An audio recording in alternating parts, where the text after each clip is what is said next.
సోన్కు కుండ ఎత్తుకొని పోవాలా. ఏ కుండ? నెయ్యి కుండ ఎత్తుకొని పోవాలా. నెయ్యి కుండ ఎత్తుకొని పోతే అప్పుడు నేను 2 కుండలు ఎత్తుకొని పోవాలి.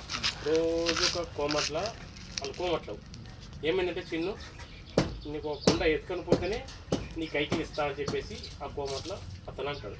రోజుకి 500 1000 రూపాయలు ఇస్తాడు. ఈ 2 కుండలు ఎత్తుకొని పోయి సోన్లో పెట్టి రావాలి. అయితే ఏమైంది, ఆ రోజు ఆ నెయ్యి ఆ కుండ ఎత్తుకపోయేటైనా ఆ రోజు కైకి రాలేడు. ఎవరున్నారు ఆ టైంలో? మటర్లు చంపిన మనిషి, హత్యలు చేసిన మనిషి ఆ రోజు ఊళ్ళో కనబడ్డాడు.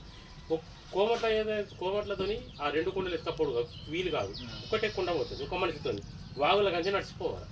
అయితే 2 కుండలు ఆ మనిషిని ఖచ్చితంగా ఆ మనిషి హత్తిన కుండ పోతుంది. అప్పుడు ఆ మనిషిని ఆ కుండ నీ కైకి ఇస్తారా బాబంటే రాని వరకు అని. కోమట్ల తనకి ఏంది భక్తి ఎక్కువ.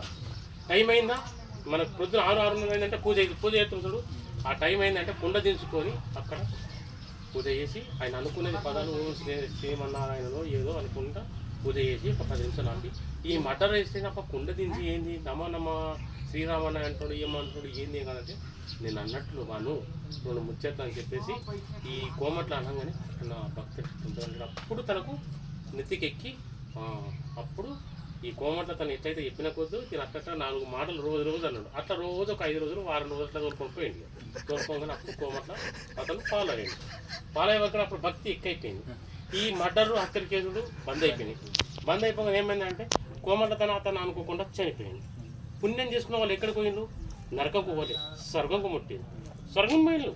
అయితే ఈ తన ఏమైతే హత్యలు కేసు చేసి కదా కోమట్ల చనిపోయిన తర్వాత 2వ రోజుకు మరునాడు ఈ హత్య మటలు చేస్తే చనిపోయింది. ఆ లాస్ట్ ఖాతాలో ఏమున్నది?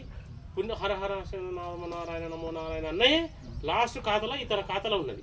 లాస్ట్కు ఉండే వరకు అక్కడ ఈ మనిషి నరకమా స్వర్గమా చూసింది. అక్కడ చూసే వరకు మనిషి ఏం చేసిందంటే నరకంకు పంపితే స్వర్గమైన వరకు స్వర్గంగా నూకేసింది. నరకం ఎన్ని పాపాలు చేసిన వాడిని కూడా ఆ టైంలో కొన్ని పద్యాలు నేర్చుకున్నట్ల నరకంలో పంపితే స్వర్గంలో నూకేసింది అన్నాడు.